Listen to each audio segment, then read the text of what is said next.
G'day Australia. After watching The Apprentice struggle this morning to apply some split loom tubing to some cable, I thought I'd better do a quick tutorial.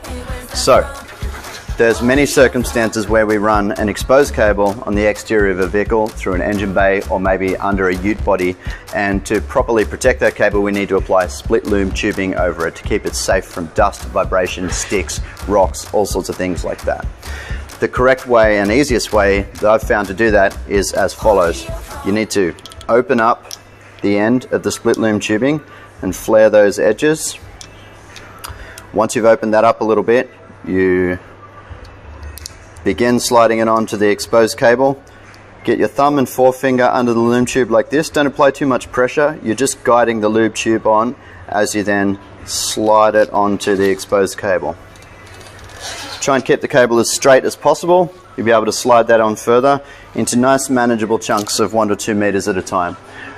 Then your cable is all protected and fine for use on the exterior of a vehicle once cable tied up. We apply this to any exterior cable run on a vehicle, reverse cameras, power cables from under the bonnet. It's a good way to make sure that your job lasts long and forever. Keep your exterior cables protected with split loom tubing. Thanks for watching. Hope this helped.